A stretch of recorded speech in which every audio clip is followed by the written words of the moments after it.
কার দিকে?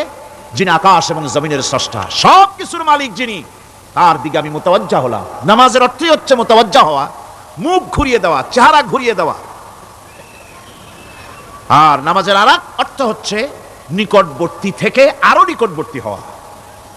আল্লাহ রাব্বুল আলামিন বলেন, নিকটবর্তী হতে হলে ওয়াসজুদ ওয়াকতারিব, সেজদা দাও আর সেজদার মাধ্যমে আমার নিকটবর্তী হয়ে যাও। সেজদা দিলেই আল্লাহর নিকটবর্তী হওয়া যায়। কোন সুবহানাল্লাহ। সাহাবী, আল্লাহ নবীর সাহাবী প্রশ্ন করেছেন, নবীজি বান্দা কখন আল্লাহর নিকটবর্তী হয়ে যায়? নবীজি বলেছেন, বান্দা যখন সেজদা দেয় তখন আল্লাহর বান্দার মাঝে কোনো হিজাব থাকে না, একদম আল্লাহ পাকের নিকটবর্তী হয়ে যায় বান্দা যখন সেজদায় পড়ে যায়। সুতরাং নামাজ হচ্ছে নিকটবর্তী হওয়া, সালাত এটা হচ্ছে নিকটবর্তী হওয়া। নামাজ ফরজ হওয়ার কারণ হচ্ছে এই যে মানুষ আল্লাহর বান্দা বা গোলাম হিসেবে সৃষ্টি হয়েছে, তাই একমুখী হয়ে এর বন্দিগি করা এটা হচ্ছে তার স্বাভাবিক একটা প্রকৃতি।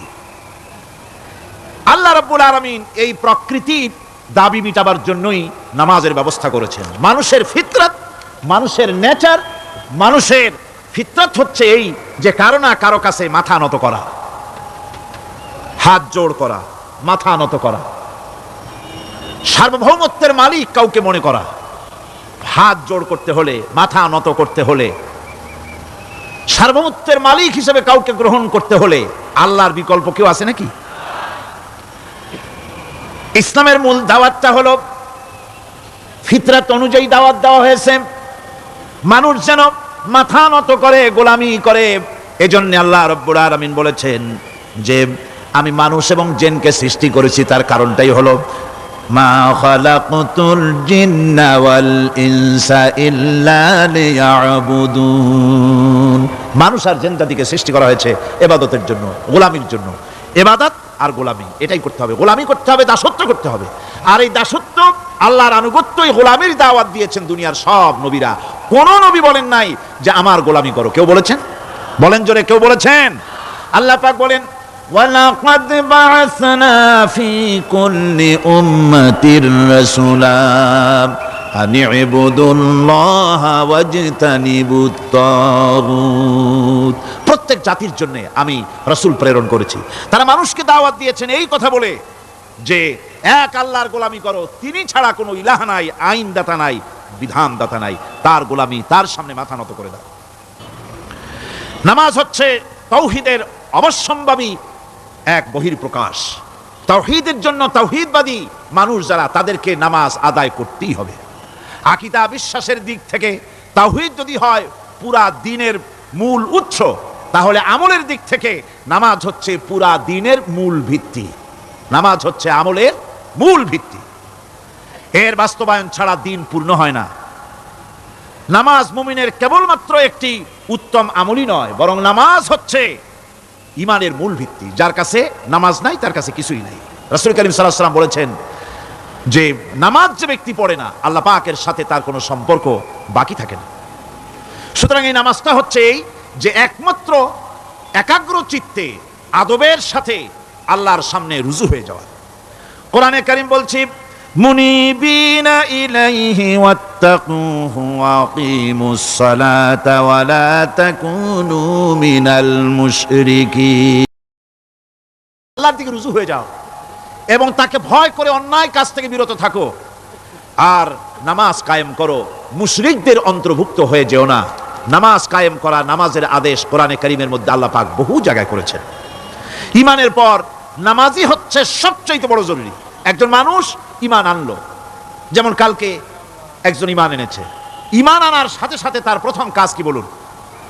বলেন, প্রথম কাজ কি? ফজরের নামাজের আগে একজন ইসলাম কবুল করলেন, তার প্রথম দায়িত্ব নামাজকে আদায় করে দেওয়া, ফজরের নামাজ পড়া। জোহরের আগে কেউ ঈমান আনলো, তার প্রথম দায়িত্ব জোহরের নামাজ আদায় করা। আসরের নামাজের আগে ঈমান এনেছে, তার প্রথম দায়িত্ব হলো আসরের নামাজ আদায় করা। তার মানে হলো ঈমান আনার পর একজন ঈমানদারের প্রথম দায়িত্ব হচ্ছে নামাজ। গুরুত্বপূর্ণ বিষয়, খুব ভালো করে শুনতে হবে, ইয়াদ রাখতে হবে প্রত্যেকটি মুসলমানের। এই নামাজ কি জিনিস, কেমনে আদায় করতে হবে, আদায় না করলে কি হবে, গুরুত্বপূর্ণ এই কথাগুলি প্রত্যেকের স্মরণ রাখতে হবে। কিয়ামতের দিন মানুষ যে জাহান্নামে যাবে, জাহান্নামের জন্য জাহান্নামে যে সব কারণে যাবে তার মধ্যে বড় কারণ কালকে বলেছিলাম, দেখি মনে আছে নাকি? বড় কারণ কয়টা? আলহামদুলিল্লাহ মনে আছে। আল্লাহ রাব্বুল আলামিন বলেন ইয়াতাসাআলুনা আনিল মুজরিমিন, কিয়ামতের দিন অপরাধীদেরকে জিজ্ঞেস করা হবে মা সালাকাকুম ফি সাকার, জাহান্নামে কেন আসছো? জবাবে তারা বলবে ক্বালু লাম নাকু মিনাল মুসাল্লিনা ওয়া লাম নাকু নুতঈমুল মিসকিন, নামাজ পড়ি নাই আর এতিম মিসকিনদের খেতে দেই নাই, এই কারণেই জাহান্নামে এসেছি। কল নাউযুবিল্লাহ।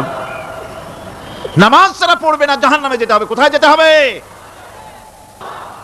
আকীদাগত দিক থেকে ঈমান হলো তাওহীদের স্বীকৃতি, আর আমলের দিক থেকে নামাজ হচ্ছে তাওহীদের বহিঃপ্রকাশ। আপনি মুসলমান তা প্রমাণ হবে নামাজ দিয়ে। নামাজহীন ঈমানের দাবি মূল্যহীন। যার নামাজ নাই তার ঈমানের দাবি করার কোনো মূল্যই নেই। অনেকে এরকম কথা বলে, হুজুর আমি মানুষটা নিতান্ত খারাপ না, যাই মনে করেন, গ্রামে রাস্তা বানাইছি, ব্রিজ করে দিয়েছি, কালভার্ট করেছি, এতিম মিসকিনদের তাও মাঝে মধ্যে খাবার দেই, বিধবারে কাপড় চোপড় দেই, মানুষটা আমি নিতান্ত খারাপ না, তবে এই মাঝে মধ্যে একটু নামাজ পড়ি না, তাতে কি আমার ঈমান নষ্ট হয়েছে নাকি? আমি বলি ভাই ঈমানই তো নাই, নষ্ট হবে কি? ঈমান থাকলে না নষ্ট হবে? ঈমান নাই। সুতরাং একজন মুসলমান যদি নামাজ না পড়ে নিজেকে মুসলমান বলে দাবি করার কোনো হক তার নাই, দাবি করার অধিকার নাই। নামাজ হচ্ছে জিন্দেগি, নামাজটাই মূলত জিন্দেগি। নামাজটা কি? জিন্দেগি। আল্লাহ রাব্বুল আলামিন শিখাচ্ছেন কুল ইন্না সালাতি ওয়া নুসুকি ওয়া মাহইয়ায়া ওয়া মামাতি লিল্লাহি রাব্বিল আলামিন। মুহাব্বতের সাথে সবাই পড়েন কুল ইন্না সালাতি ওয়া নুসুকি ওয়া মাহইয়ায়া ওয়া মামাতি লিল্লাহি রাব্বিল আলামিন। বলো আমার নামাজ, বলো আমার নামাজ, আমার কোরবানি, আমার হায়াত, আমার মত সবকিছুই আল্লাহ রব্বুল আলামিনের জন্য নিবেদিত। আমার বেঁচে থাকা, আমার মরে যাওয়া সব আল্লাহর জন্য। সে আল্লাহ রব্বুল আলামিন, তার জন্য সবকিছু নিবেদিত করতে হবে। আল্লাহ পাকের গোলাম আমাদের বানিয়েছেন, আল্লাহ আমাদের গোলামি করা লাগবে। আর গোলামির নমুনা যাকাত দিয়া, হজ দিয়া, দান দিয়া, সদকা দিয়া, কোন জিনিস দিয়ে নামাজের মতো গোলামির উৎকৃষ্ট প্রমাণ বা নমুনা আর কিছুতে নাই। আমি যে গোলাম তার উৎকৃষ্ট প্রমাণ হচ্ছে নামাজ। নামাজেই একটা মানুষ গোলামির অনুভূতিতে তাকে নিয়ে যায়। বাদশাহ হোক, মন্ত্রী হোক, পীর হোক, মৌলানা হোক, মুহাদ্দিস হোক, বড় লোক হোক, গরিব হোক, পুরুষ হোক, নারী হোক, যাই হোক, নামাজে দাঁড়াইলো, একেবারে কান্ডারে ধরিয়া কানের কাছে হাত দিয়া, হাত দুটো বাঁধিয়া মাথা নিচের দিকে দিয়ে দাঁড়ায় গেল। কিসের মতো? আসামির মতো, গোলামের মতো। সুবহানাল্লাহ। এদিক ওদিক তাকাইতে পারবা না, চোখটা থাকবে সেজদা যেখানে দিবা সেখানে। তাকানো নিষেধ, সেজদার দিকে তাকাও। এরপরে যখন রুকুতে গেলেন, গোলামির নমুনা হয়ে গেল। গোলামের এরকম মাথা নিচু করে থাকতে হয় প্রভুর সামনে। গেলেন রাজা, বাদশা, বড় লোক, সব অহংকার নাক আর কপাল দিয়া আমার মাবুদের দরবারে মাথাটা লাগাই দিলাম জমিনের উপরে। সুবহানাল্লাহ।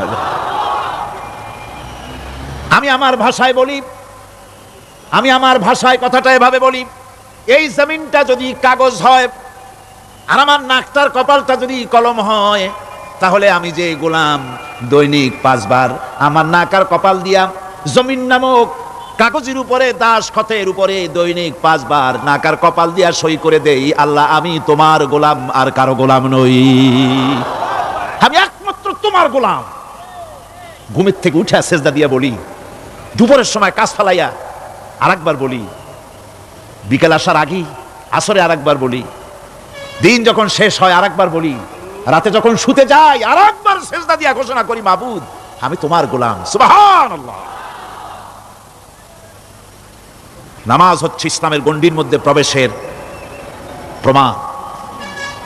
কোরআনে কারীম বলছে ফাইন তাবু وأقاموا الصلاة وآتوا الزكاة فإخوانكم في الدين সূরা তওবা এসেছে। তারা যদি তওবা করে আর নামাজ কায়েম করে, যাকাত যদি আদায় করে, তাহলে এখন তোমাদের সে দ্বীনি ভাই, এখন ভাই হয়ে গেল। একটু আগে ছিল কাফের মুশরিক, এখন তোমার দ্বীনি ভাই। দ্বীনের গণ্ডির মধ্যে প্রবেশ করা, কলেমা পড়ার সাথে সাথেই নামাজ। নামাজ হচ্ছে দ্বীনের প্রধান গেট, দ্বীনের প্রধান তোরণ। দ্বীনের মধ্যে প্রবেশ করার জন্য এই গেট দিয়ে প্রবেশ করতে হবে। সুতরাং এই নামাজের এতই গুরুত্ব দেওয়া হয়েছে। ইসলাম যদি ক্ষমতায় আসে, আল্লাহ যেন এনে দেন, জোরে কোন আমিন। ইসলাম যদি ক্ষমতায় এসে যায়, রব্বুল আলামিন তাফসিরে মাহফিল কোরআন সামনে নিয়ে আশা করে তোমার দরবারে দোয়া করি, এই বিশাল জনসমুদ্রের দোয়া কবুল করো মাবুদ গো, এই বাংলাদেশকে ইসলামের দেশ বানাইয়া দাও। দেশটা যদি ইসলামের হয়ে যায়, আইন যদি আল্লাহর হয়, শাসন যদি সৎ লোকেরা করে, রব্বুল আলামিন কোরআন শরীফে বলেন, তাহলে তারা 4টা কাজ করবে। আল্লাযীনা ইমাক্কান্নাহুম ফিল আরদ আকামুস সালাতা ওয়া আতাউজ যাকাত ওয়া আমারু বিল মা'রুফি ওয়া নাহাউ আনিল মুনকার। মুমিনরা ক্ষমতায় এসে প্রথম যে কাজটা করবে, প্রথমে ক্ষমতায় এসেই নামাজ বাধ্যতামূলক করবে। প্রথম কি? ওয়াজ নসিহতে অনুরোধ করা হবে না, বাবাজিরা আল্লাহর রাস্তায় নামাজটা পড়ে না। রেডিও এবং টেলিভিশনের মাধ্যমে রাষ্ট্রপ্রধান অর্ডার করে দিবেন, যারা আকেল বালিগ সকলের জন্য নামাজ বাধ্যতামূলক, নামাজ পড়তেই হবে। এটা অর্ডার। বেলা যখন 1টা বেজে যাবে, বেলা যখন 1টা বাজবে, সমস্ত মসজিদে আজান শুরু হয়ে যাবে। আজানের সাথে সাথে অফিস, আদালত, কল কারখানা, ক্ষেত খামার, শিক্ষাঙ্গন সব ডেডলক হয়ে যাবে। আধা ঘন্টার জন্য বন্ধ হয়ে যাবে। যারা মুসলমান অফিসে, কলেজে, ইউনিভার্সিটিতে, সর্বত্র তারা নামাজের জন্য প্রস্তুতি নেবেন। আধা ঘন্টার ভিতরে নামাজ আর খানা সেরে আবার কলেজ চলবে, বিশ্ববিদ্যালয় চলবে, কল চলবে, কারখানা চলবে, ক্যান্টনমেন্ট চলবে, সেক্রেটারিয়েট চলবে, সব আপন গতিতে চলতে থাকবে। আল্লাহর রহমত, বরকত আকাশ ফেরে নাজিল হয়ে যাবে। আর এই অর্ডার যে দেওয়া হবে, নামাজ পড়বেন সেখানে। থানায় যখন আজান হবে, থানায় আজান হয়ে গেছে, থানার স্টাফ, পুলিশ যারা আছে, জামাতে খাড়া হয়ে যাবে, ইমামতি করবেন ওসি সাহেব। এসপির অফিসে এসপি সাহেব ইমামতি করবেন, ডিসি সাহেব তার অফিসে ইমামতি করবেন, মন্ত্রী সেক্রেটারিয়েট ইমামতি করবেন, প্রেসিডেন্ট বঙ্গভবন ইমামতি করবেন, বিশ্ববিদ্যালয়ের ভাইস চ্যান্সেলরের ইমামতিতে সে জায়গার মুসলমান ছাত্র ছাত্রী, শিক্ষক শিক্ষয়িত্রী এক জামাতে নামাজ আদায় করবে। এই যদি হয়, চিত্র দেশের অপরাধ থাকবে? থানায় ওসি সাহেব নিজেই যদি জামাতের ইমামতি করেন, এইভাবে নামাজ আদায় করেন, পুলিশদের নিয়ে জামাতে, ঘুষ আর খাবে তারা? এসপি সাহেবের অফিসে, ডিসি সাহেবের অফিসে মন্ত্রীরা যদি ভাবে নামাজ কায়েম করে, তাহলে কি অন্যায় অপরাধ কিছু থাকবে সমাজে? থাকবে না। সুতরাং নামাজ বাধ্যতামূলক করে দেওয়া হবে। নামাজ বাধ্যতামূলক, সকলকে নামাজ পড়তে হবে। নামাজ হচ্ছে অপকর্মের প্রতিবন্ধক। নামাজ পড়লে অন্যায় কাজ থেকে বাঁচার পথ। অন্যায় থেকে বাঁচায় কিসে? নামাজ। আল্লাহ রাব্বুল আলামিন বলেন, উতলু মা উহিয়া ইলাইকা মিনাল কিতাবি ওয়া আকিমিস সালাম ইন্নাস সালাতা তানহা আনিল ফাহশাই ওয়াল মুনকার। হে নবী, এই কিতাব তেলাওয়াত করো, যা তোমার প্রতি অবতীর্ণ করা হয়েছে, এই কিতাব তেলাওয়াত করো আর নামাজকে প্রতিষ্ঠা করো। নিঃসন্দেহে নামাজ মানুষকে পাপাচার থেকে বাঁচায়া দেয়। অশ্লীলতা, পাপাচার থেকে মানুষকে বাঁচায় কে? জোরে চিল্লায় কোন কে? নামাজ। এই নামাজ মানুষকে অন্যায় কাজ থেকে বাঁচায় দেয়। নামাজ যে মানুষকে অন্যায় কাজ থেকে বাঁচায়, কেমনে বাঁচায়? আমরা যে নামাজ পড়ি, এই নামাজে তো আমাদেরকে অন্যায় কাজ থেকে বাঁচাইতে পারে না। নামাজি বহুত মানুষ আছে অন্যায় করে, করে কিনা? কোন না করে না? করে। নামাজি অথচ অন্যায় করে। আর আল্লাহ বলছেন নামাজিকে, নামাজ তাকে অশ্লীলতা থেকে ফিরায়। তাহলে কথা কারটা ঠিক? আল্লাহরটা। জোরে বলেন, কারটা ঠিক? অবশ্যই আমার আল্লাহর কথা হক। আমি ভুল করতেছি, আমি যেন কোথাও ভুল করতেছি, সামথিং ইজ রং, কোথাও যেন আমরা ভুল করে বসতেছি, সেই ভুলটা কি আমরা আবিষ্কার করতে চেষ্টা করবো ইনশাআল্লাহ। প্রথম যে কথাটা সেটা হচ্ছে এই যে আমরা যা নামাজে পড়ি আমরা তা বুঝি না। কথা ঠিক কিনা? আমি যদি এখন প্রশ্ন করি সামি আল্লাহু লিমান হামিদা অর্থ কি কোন, ফার্স্ট ডিভিশনে কয়েকটা লেটার নিয়ে ফেল করবেন এরকম লোক আছেন না নাই? সুবহান রাব্বিয়াল আলা অর্থ কি জানি না, সুবহান রাব্বিয়াল আযীমের অর্থ কি জানি না, দোয়া কুনুত অর্থ কি জানি না, তাশাহুদ অর্থ কি জানি না, সূরা ফাতিহার অর্থ কি জানি না, এমন কি উযুর মধ্যে কয়টা ফরজ তাও অনেকের জানা নাই। কথা কি বেশি বললাম না ঠিক বলছি? একজনে জিজ্ঞেস করলো মিয়া উযুতে কয় ফরজ? কয় হুজুর কি মনে করেন যে বুঝি জানি না, এটা তো সাধারণ ব্যাপার, বলেন না কয় ফরজ? কয় উযুতে তো 17 ফরজ। কি কি? কয় হাত ধোয়া, পাও ধোয়া, মুখ ধোয়া, নাক ধোয়া, চোখ ধোয়া, জিহ্বা ধোয়া, মাথা ধোয়া। বলতে বলতে গুনে দেখা গেল প্রায় 19টার মতো বলছে। বলা হলো মিয়া বললেন আপনি উযুতে ফরজ 17টা, কইলেন আপনি 19টা। কয় হুজুর জানি আরো, বলি না আপনাদের ভয়তে। উযু জানে না, নামাজ জানে না, তাকেই নামাজ কেমনে ফিরাবে অন্যায় কাজ থেকে? কথা বুঝতে পেরেছেন? নামাজে আল্লাহু আকবার বললাম, এরপরে সানা পড়লাম, তারপরে সূরা ফাতিহা পড়লাম। সূরা ফাতিহার ভিতরে যে সমস্ত কথাগুলি বললাম সেই কথাগুলি বুঝি না, কি বলেছি তাও জানি না। এরপরে সুবহান রাব্বিয়াল আলা বলেছি, সুবহান রাব্বিয়াল আযীম বলেছি, সামি আল্লাহু লিমান হামিদা বলেছি, অর্থ কি জানি না। আল্লাহ তা শুনতে পান, যে ব্যক্তি আল্লাহর প্রশংসা করেন তিনি তা শুনতে পান। নামাজের মধ্যে আইডিয়া দেওয়া হচ্ছে তুমি যে আল্লাহর জন্য নামাজ পড়তেছো, প্রশংসা করতেছো, এটা এমন নয় যে আল্লাহ পাক দেখছেন না বা শুনতেছেন না। তুমি যা বলতেছো, প্রশংসা করতেছো, আল্লাহ পাক তা শুনতে পাচ্ছেন। সামি আল্লাহু লিমান হামিদা, সুবহান রাব্বিয়াল আলা। আমি মহান সর্বশ্রেষ্ঠ আল্লাহ রাব্বুল আলামিনের পবিত্রতা ঘোষণা করছি, আমি তার প্রশংসা করছি। সূরা ফাতিহার কি আমরা বলি আপনারা ব্যাখ্যা দেখে বুঝে নিয়েন, সেগুলি আমি এখানে বলে বাকি কথা সব শেষ করতে পারবো না। নামাজে কি পড়েন সেটা যদি জানতেন অবশ্যই আল্লাহ রাব্বুল আলামিনের কথা কার্যকরী হয়ে যেত। ইন্নাস সালাতা তানহা আনিল ফাহশাই ওয়াল মুনকার। নামাজ মানুষকে পাপের কাজ, অশ্লীলতা থেকে ফিরাতে পারে। আল্লাহ ইন্না বসাইছেন, নিশ্চয়ই, বেশক, অবশ্যই নামাজ পাপ থেকে ফিরাবে। কিন্তু কেমনে ফিরাবে নামাজ তো বুঝি না, নামাজ তো বুঝি না। খালি সেজদা দেয় জনমের মতো, আর সেজদা কি? নামাজে যদি দেখে ইমাম দেরি করতেছে, আত্তাহিয়াত পড়তে দেরি হয়ে যাচ্ছে, পিছন থেকে সিগন্যাল মারে, ঠিক কিনা? বেয়াদব, বেয়াদব। তোমার নামাজ, তোমার আত্তাহিয়াত আগে শেষ হয়েছে, তাতে কি হয়েছে? চুপ করে বসে থাকো। ইমামকে কাশি দিয়া সতর্ক করার অধিকার তোমার নাই। যদি ইমামকে সতর্ক করার জন্য কাশি দিয়ে থাকো, তোমার নামাজ ফাসেদ হয়ে যাবে। এটা ফাজলামি করার জায়গা না, এটা নামাজ। এর নাম কি? ধীরে সুস্থে নামাজ পড়তে হবে। অনেকে মসজিদটার মনে করে জেলখানা, ঢুকতে যত দেরি, বেরোতে পারলে যেন বাসে যান ছটফট করে। সিনেমার মধ্যে গিয়ে ঘন্টার পর ঘন্টা বসে থাকে, খারাপ লাগে না? মসজিদে কেরাত যদি একটু লম্বা পড়ে, পিছনে বসে খালি কি যে করে মনে মনে বলতে থাকে যে ইমাম এমন কাঁচা ছাড়া ছাড়ি না। আর গান যখন শোনে শুনতেই থাকে, কত মজা, ঘুম আসে না। নাউযুবিল্লাহ। সুতরাং নামাজে কি পড়েন সেটা আপনাকে বুঝতে হবে। সঠিকভাবে নামাজ পড়ার পরও যদি কোনো মানুষের সঠিকভাবে, ভালো করে শোনেন, সঠিকভাবে নামাজ পড়ার পরেও যদি কোনো মানুষ পাপের থেকে না ফেরে, তাহলে বুঝতে হবে একথা, পানি আর সাবান দিয়া কাপড় ধুলে কাপড়ের ময়লা যাবে, কিন্তু পানি আর সাবান দিয়া কয়লা জনমের মতো ধুইলেও কয়লার ময়লা যাবে না। কথা বুঝে আসছে? এর থেকে আর উত্তম দৃষ্টান্ত আমার কাছে নাই। নামাজ পড়ার পরেও যদি চরিত্র ভালো না হয়, বুঝতে হবে নামাজ হচ্ছে না, কাঙ্ক্ষিত মানের নামাজ আদায় হচ্ছে না। আল্লাহর নবী বলেছেন, যার নামাজ পাপ কাজ হতে ফিরাতে পারলো না, তার নামাজ নামাজি নয়।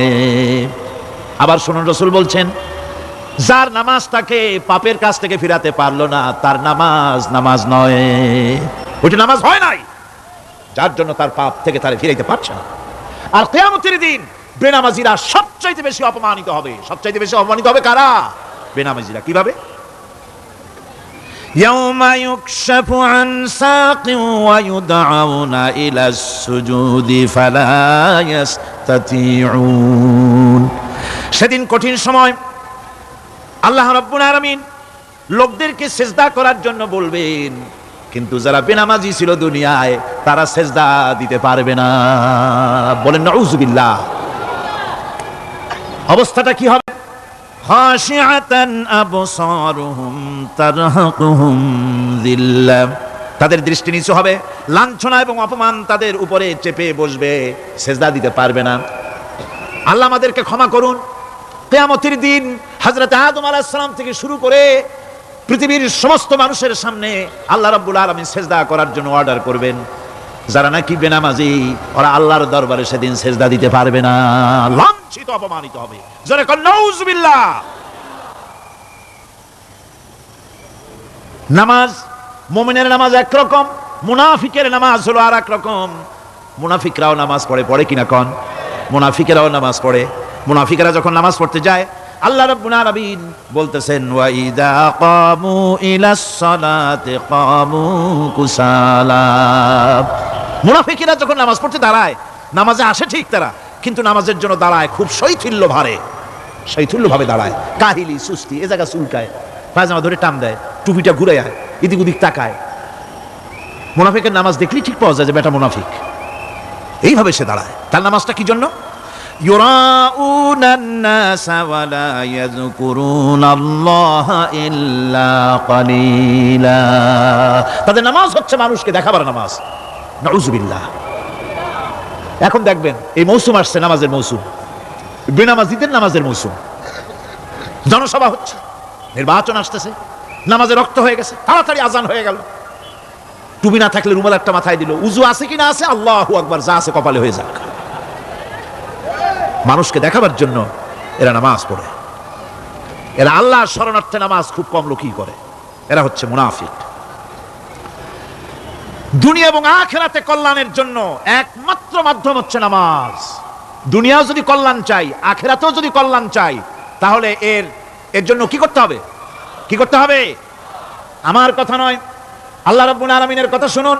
রব্বুল আলামিন বলেন ক্বাদ আফলাহাল মুমিনুন আল্লাযীনা হুম ফি সালাতিহিম খাশিউন ওয়াল্লাযীনা হুম লিয-যাকাতি ফাঈলুন ওয়াল্লাযীনা হুম লিফুরুজিহিম হাফিজুন। নিশ্চিতভাবে সেই সব মুমিন কল্যাণ লাভ করবে, নিশ্চিতভাবে। তারা হচ্ছে ওই সব লোক যারা নিজেদের নামাজ ভীতি মিশ্রিত বিনয়ভাবে, ভীতি মিশ্রিত অবস্থায় বিনয়ের সাথে যারা নামাজ আদায় করে, যারা বেহুদা কাজ থেকে বিরত থাকে, যারা যাকাতের পন্থায় কর্মতৎপর হয়, আর যারা নিজের লজ্জাস্থানকে হেফাজত করে। এরপরে আল্লাহ পাক বলেন ওয়াল্লাযীনা হুম লিআমানাতিহিম ওয়া আহদিহিম রাউন ওয়াল্লাযীনা আলা সালাওয়াতিহিম ইউহাফিজুন ওয়াল্লাযীনা আলা সালাতিহিম হাফিজুন। আর যারা তাদের আমানতকে পূর্ণ করে, আমানত এবং তাদের ওয়াদা চুক্তি পূর্ণ করে, এবং যারা নিজেদের নামাজ সমূহকে পূর্ণভাবে হক আদায় করে নামাজ পড়ে, নামাজের যারা হেফাজত করে, এরা কারা?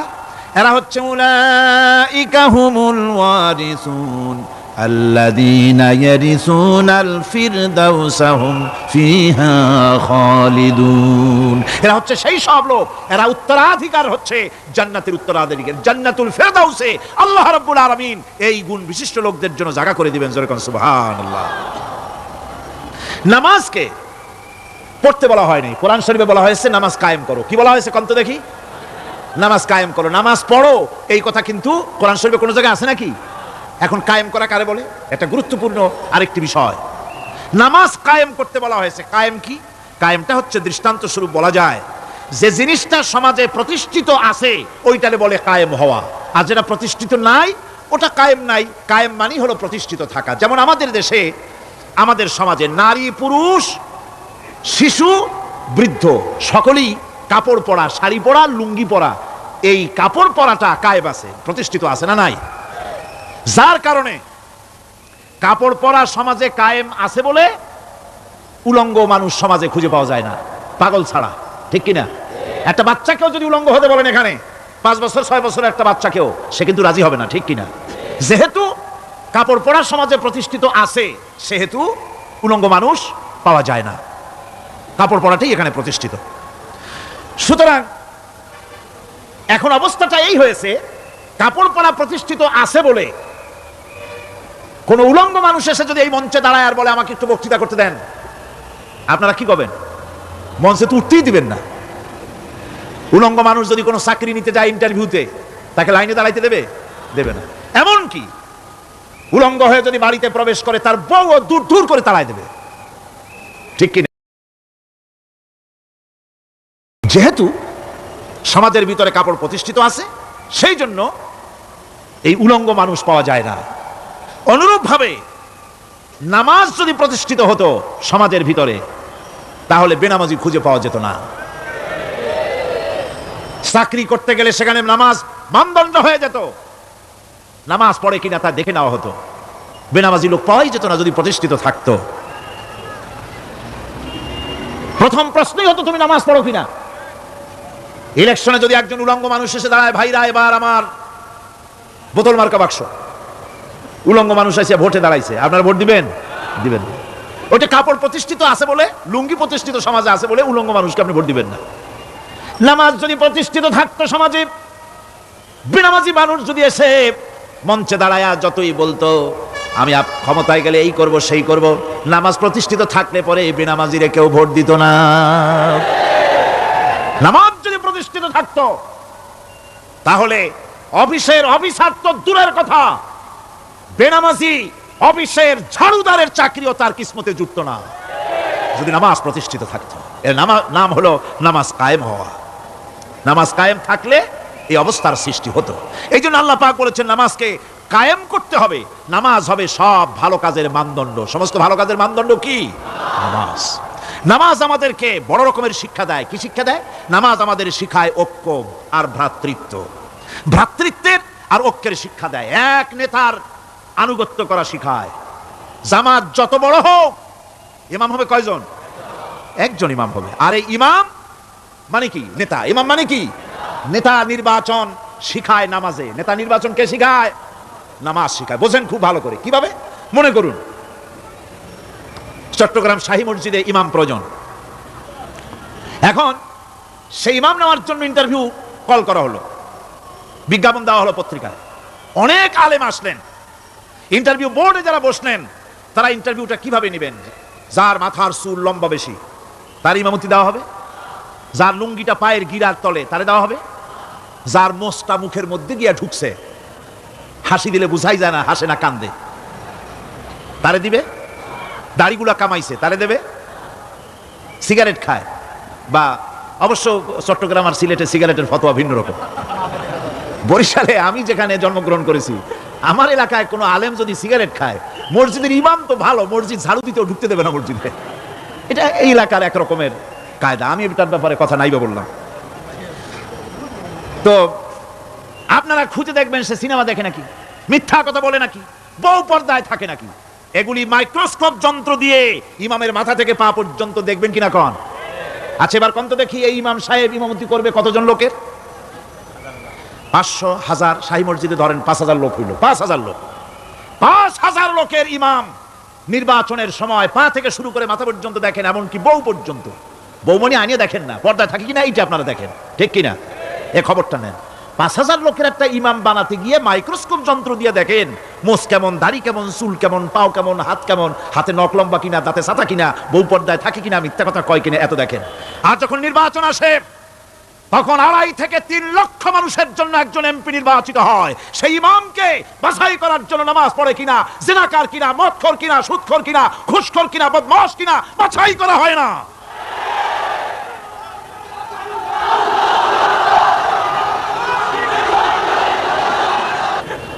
নামাজ আমাদেরকে এটা শিখায়, ইমাম কেমনে বানাইতে হবে। কোন সুবহানাল্লাহ। নামাজ ঐক্য শিখায়, নামাজ ভ্রাতৃত্ব শিখায়, নামাজ পারস্পরিক মহব্বত শিখায়, নামাজ নেতা কেমন হওয়া উচিত, নেতা নির্বাচন শিখায়। আবার নেতা ভুল করলে তার ভুল বলা যাবে না, এরকম হতে পারবে না। নামাজের ভিতরে ইমাম যদি ভুল করলেন, আপনি লোকমা দিবেন, সুবহানাল্লাহ, আল্লাহু আকবার বলবেন। যদি তিনি সংশোধন না হলেন আবার দেন, তাতেও সংশোধন হলো না আবার দেন। 3 বার লোকমা দেওয়ার পর যদি ভুল সংশোধন না করে নামাজ ছেড়ে দেন, ইমামকে বের করে দেন, নতুন ইমাম নিয়োগ করেন। যারা ক্ষমতায় যাবে, আপনি রাষ্ট্রের ইমাম যারে বানাবেন, সেই রাষ্ট্রীয় ইমাম যদি জনগণের ইচ্ছার বিরুদ্ধে যদি চলে, 1 বার লোকমান দেন, 2 বার লোকমান দেন, 3 বার দেন, তারপরেও যদি না নামে, ঘাট ধরে নামে না। নামাজ আপনাকে নেতা নির্বাচন, নেতাকে প্রতিষ্ঠিত রাখা, নেতার আনুগত্য আপনাকে শেখায়। নামাজ লাইন সোজা করে দাঁড়াতে হবে। লাইন যদি বাঁকা করেন আপনার কলজেটা ওরকম বাঁকা হয়ে যাবে। নাউযুবিল্লাহ। নামাজের কাতারে যার কারণে নামাজের কাতার বাঁকা হবে, পুরা কাতারের জন্য আল্লাহর কাছে ওই লোকটা দায়ী হয়ে যাবে। নামাজ শৃঙ্খলা শিখায়। সুবহানাল্লাহ কইতে ইচ্ছা করে না? নামাজ শৃঙ্খলা শিখায়, শৃঙ্খলা বোধ শিখায়, সোজা হয়ে দাঁড়ায়। তারপরে ঐক্য এবং মহব্বত শিখায়। নামাজের ভিতরে যখন দাঁড়ায় গেলেন, আমির দাঁড়ালো, ফকির দাঁড়ালো, মন্ত্রী দাঁড়ালো, তার ড্রাইভারও দাঁড়ায় গেল, একই কাতারে দাঁড়ায় গেছে। নামাজ পড়তে গিয়ে ড্রাইভারের পাও গিয়ে লেগেছে মন্ত্রীর গায়ে। নামাজ শেষ হওয়ার পর মন্ত্রীর বাবার ক্ষমতা নাই এ কথা বলার যে বেটা ড্রাইভার সলিমুদ্দি, তোর পাও লেগেছে আমার পায়ে, তোর চাকরি শুদ্ধা দোজখে পাঠায় দেব। পারবে বলতে? পারবে না। মিয়া মন্ত্রী সাহেব, এটা তোমার সেক্রেটারিয়েট না, এটা আল্লাহর ঘর। এটা কার ঘর? এক হি সব মে खड़े हो गए महमूद अयाज, एक ही सब में खड़े हो गए महमूद अयाज, न कोई बंदा रहा न कोई बंदा नवाज। একই কাতারে দাঁড়িয়ে গেছে সম্রাট মাহমুদ আর চাকর আয়াজ। এখন সম্রাট মাহমুদও নাই, চাকর আয়াজও নাই, সম্রাট আর চাকর দুজনই আল্লাহ পাকের গোলাম হয়ে গিয়েছে। তুমি মসজিদে এসেছো, তুমি আল্লাহর গোলাম। কার গোলাম? আল্লাহ পাকের গোলাম। এই জিনিস শিখায় নামাজ। নামাজ শিখায় মানুষকে পাঞ্চুয়ালিটি, নিয়মানুবর্তিতা, সময়ের জ্ঞান শিখায় নামাজ। নামাজ মানুষকে কি শিখায়? আল্লাহ রাব্বুল আলামিন বলছেন, ইন্নাস সালাতা কানাত আলাল মুমিনিনা কিতাবাম মাওকুতা। নিঃসন্দেহে নামাজ মুমিনদের নিয়মানুবর্তিতার সাথে ফরজ করা হয়েছে, তাদের উপরে নিয়মানুবর্তিতার উপরেই, সময়ের উপরে নামাজকে ফরজ করা হয়েছে। আপনার আন্দাজ মতো আপনি পড়তে পারবেন না, সময় মতো পড়তে হবে, আউয়াল ওয়াক্তে পড়তে হবে। আমার দেশের মসজিদগুলিতে ফজরের নামাজ পড়া হয় এমন সময় পূর্ব দিক ফর্সা হয়ে যায়। ইমাম সাহেব যদি ভুল করেন, নামাজ যদি দোহরাতে যান তাহলে সূর্য উদয় হয়ে যাবে, এমন অবস্থা। নামাজ এত দেরিতে পড়া হয়। প্রত্যেক ওয়াক্তের নামাজ আউয়াল ওয়াক্তে পড়ার জন্য রাসূল সাল্লাল্লাহু আলাইহি ওয়াসাল্লাম তাগিদ করেছেন। সময়ের দিকে লক্ষ্য রাখতে বলা হয়েছে। যেই জাতির, লক্ষ্য করুন, যে জাতির দৈনিক 5 বার টাইমলি, অক্ত মতো, সময় মতো নামাজ আদায় করতে হয়, দুর্ভাগ্যজনক সত্য, সেই জাতির কাছে সময়ের কোনো দাম নাই। সময়ের দাম নাই। 9টার গাড়ি কয়টা আসবে? 9টার গাড়ি কয়টা আসবে? একদিন দেখা গেল সত্যিই 9টার সময় এসে গেছে। যাত্রীরা বলছে মাশাআল্লাহ, অন্তত একটা দিন তো 9টার সময় আসলো। স্টেশন মাস্টার বলছে না, খুশি হওয়ার কারণ নাই, আজকের না, এটা গতকালকেরটা। আমার আমেরিকার সফরের সময়, যে বাড়িতে আমি আমেরিকায় থাকি, কুইন্স এলাকায়, নিউ ইয়র্ক সিটিতে, সে বাড়িওয়ালা চাকরি করে। সে আমাকে বলল 10টি বছর আমি একটা ট্রেনে যাতায়াত করি। সে বলছে সে তার কর্মস্থলে যায়। বলল 10টা বছর আমি এখানে আছি, 10 বছরের ভিতরে এই ট্রেনটা 1 মিনিটের জন্য এদিক ওদিক করলো না, ঠিক 3:45 এসে হাজির হয়ে গেছে। ঝড় হোক, বৃষ্টি হোক, স্নো পড়ুক, বরফ পড়ুক, টাইমলি চলতেছে। দুনিয়ায় ভিন্ন জাতিরা যে উন্নতি করে তার পেছনে সময়ের জ্ঞান তাদের অনেক বেশি আমাদের থেকে। কথা ঠিক কিনা? আমাদের সময়ের জ্ঞান নাই, সময়ের কোনো মূল্য আমরা দেই না। 2টার সময় মিটিং হবে, মন্ত্রী সাহেব আসেন 5টার সময়, ঠিক কিনা? বক্তৃতার জন্য সময় দেওয়া হয়েছে 20 মিনিট, নাহমাদু ওয়া নুসাল্লি আলা কইয়া সুর দিয়া 35 মিনিট গেছে নাহমাদু কইতে কইতে। সময় 20 মিনিট, তার মনেই নেই। এই যে সময়ের জ্ঞান নাই, এটা ব্যর্থতা। নামাজ মানুষকে সময়ের জ্ঞান শিখায়। কোন আলহামদুলিল্লাহ। এই সময়ের জ্ঞান আমাদেরকে শিখতে হবে। এবার আমি আপনাদের সামনে বলতে চাই, আল্লাহর নবী জনাবে মুহাম্মদ রাসূলুল্লাহ সাল্লাল্লাহু আলাইহি ওয়াসাল্লাম নামাজের ব্যাপারে কি বলছেন। এতক্ষণ তো আল্লাহর কথা শোনালাম, কার কথা শোনাইছে? আমার আল্লাহর নবী বলেন, নবীকে প্রশ্ন করা হলো, ইয়া রাসূলুল্লাহ আইয়ু শাইইন আহাব্বু ইনদাল্লাহি ফিল ইসলাম, ইসলামের মধ্যে আল্লাহর কাছে কোন জিনিসটা বেশি প্রিয়? আল্লাহর কাছে ইসলামের কোন জিনিসটা বেশি প্রিয়? হুজুর বললেন, as-সালাতু লিওয়াক্তিহা, মান তারাকা সালাতান ফালা দীন লাহু ওয়াস সালাতু ইমাদুদ্দিন। আল্লাহর কাছে সবচাইতে বেশি প্রিয় হচ্ছে নামাজ। সবচাইতে প্রিয় কি? নামাজ। ওয়াক্ত মতো নামাজ আদায় করা আল্লাহ পাকের বেশি প্রিয়। আর এই নামাজ হচ্ছে দ্বীনের খুঁটি। এটা দ্বীনের কি? খুঁটি, এই যে খুঁটিগুলো আছে, খুঁটিগুলো ফালাই দিলে তারপরে আপনার এই প্যান্ডেল থাকবে? থাকবে না। বিল্ডিং এর পিলার ভেঙে দেন, বিল্ডিং টিকবে? ঘরের খুঁটিগুলি উড়াই ফেলেন, ঘর টিকবে? টিকবে না। দিনের খুঁটি হচ্ছে নামাজ। লা দীনা লিমান লা সালাতা লাহু, যার কাছে দিন নাই, যার কাছে নামাজ নাই, তার কাছে কি নাই? দিন নাই, ঈমান নাই। আল্লাহর নবী বলেছেন, ওয়ান জাবির রাদিয়াল্লাহু তাআলা আনহু قال قال رسول الله صلى الله عليه وسلم بين العبد وبين الكفر ترك الصلاة। আল্লাহ পাকের নবী বলেন, আল্লাহর বান্দার মুমিন, আল্লাহর বান্দার কাফের, দুইজনের মধ্যে পার্থক্য হলো যে ব্যক্তি নামাজ পড়ে সে আল্লাহর গোলাম, যে নামাজ পড়ে না সে কাফের হয়ে গেল। যে নামাজ পড়লো না সে কাফের হয়ে গেল।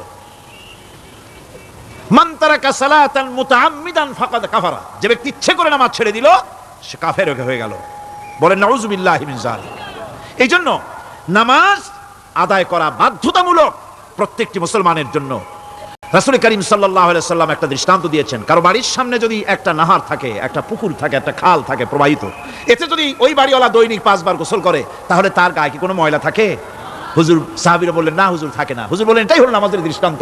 5 ওয়াক্ত নামাজ যে আদায় করবে সে গুনাহ থেকে আল্লাহ পাক তাকে পবিত্র করে দিবেন। সুবহানাল্লাহি বিহামদিহি। আমার ভাইরা, নামাজ পড়লে পরে এক জুমা থেকে আর এক জুমা পর্যন্ত মানুষ যে সমস্ত গুনাহ করে, কবিরা গুনাহগুলি বাদে, শিরক আর কবিরা গুনাহগুলি বাদে যত গুনাহ আছে তার কাফারা হয়ে যায়। নামাজ যে সঠিকভাবে আদায় করবে, এই নামাজটা একটা কঠিন কাজ। নামাজটা কি কাজ? কে বলতেছেন এই কথা? আল্লাহ পাক। ওয়া ইন্নাহা লাকাবীরাতুন ইল্লা আলাল খাশিঈন। নামাজ একটা ভারী জিনিস, একটা কঠিন জিনিস। কাদের জন্য কঠিন নয়? যারা নাকি আল্লাহ পাককে ভয় করে। আল্লাযীনা ইয়াযুন্নুনা আন্নাহুম মুলাকু রাব্বিহিম ওয়া আন্নাহুম ইলাইহি রাজিউন। যারা নাকি একথা মনের ভিতরে ধারণা করে যে আল্লাহ রাব্বুল আলামিনের দরবারে আমার হাজির হওয়া লাগবে, মোলাকাত করা লাগবে, এই চিন্তা যারা করে তাদের জন্য নামাজ মোটেই কষ্টকর নয়, নামাজ মোটেই তাদের জন্য অসহনীয় নয়, বোঝা নয়, ভার নয়। তারা নামাজ আদায় ঠিকই করবে। এই জন্যে বিবি বাল বাচ্চা সকলকে নামাজের জন্য তাগিদ করতে হবে। যত ভাই এখানে এসেছেন নিজেরা পড়বেন, বিবি বাল বাচ্চাকে তাকিদ করবেন। আল্লাহ পাক বলছেন, ওয়ানজির আশীরাতাকাল আকরাবিন, তোমার নিকটবর্তী যারা আছে তাদেরকে তুমি আল্লাহর ভয় দেখাও। নামাজের জন্য তাদেরকে বলো, আল্লাহর ভয় তাদের অন্তঃকরণের মধ্যে সৃষ্টি করে দাও। আর এই নামাজ পড়তে হবে জামাতের সাথে। নামাজ পড়তে হবে কিসের সাথে? জামাতের সাথে। রাসূল করিম সাল্লাল্লাহু আলাইহি ওয়াসাল্লাম বলছেন, হুজুরের কাছে, আল্লাহর নবীর কাছে, হযরত আবু হুরায়রা রাদিয়াল্লাহু তাআলা আনহু হাদিসটি বর্ণনা করেছেন, হুজুরের কাছে একজন অন্ধ লোক এলো। সেই অন্ধ লোক এসে বললেন, হুজুর আমি তো চোখে দেখি না, জামাতের যে গুরুত্বের কথা আপনি বললেন, আমাকে কি রুখসুত দেওয়া যায় নাকি? আমি অনেক সময় সাথী সঙ্গী পাই না, আমাকে কি রুখসুত দেওয়া যায় নাকি? হুজুর বললেন, হ্যাঁ তোমাকে রুখসুত দেওয়া গেল। অন্ধ যখন হেঁটে যাচ্ছিলেন নবীজি তাকে আবার ডাকলেন, ডেকে জিজ্ঞেস করলেন, অন্ধ নামাজের মসজিদের আজান কি তোমার কানে যায়? বলে হ্যাঁ আমি আজান শুনি। হুজুর বললেন, আজানের জবাব দিবা, মসজিদে এসে জামাতে নামাজ পড়বা। একজন অন্ধকে রুখসুত দেওয়া হয় নাই। মসজিদে আজান শোনার পর ঘরে বসে যদি নামাজ আদায় করেন নামাজের হক আদায় হবে না। হুজুর সাল্লাল্লাহু আলাইহি ওয়াসাল্লাম বলেছেন, মসজিদে আজান হওয়ার পর যে ব্যক্তি ঘরে বসে নামাজ পড়ে, আমার ইচ্ছা হয় ঘরটা আগুন দিয়ে জ্বালায় দেই। কে বলতেছেন? রাহমাতুল লিল আলামিন বলতেছেন। রাহমাত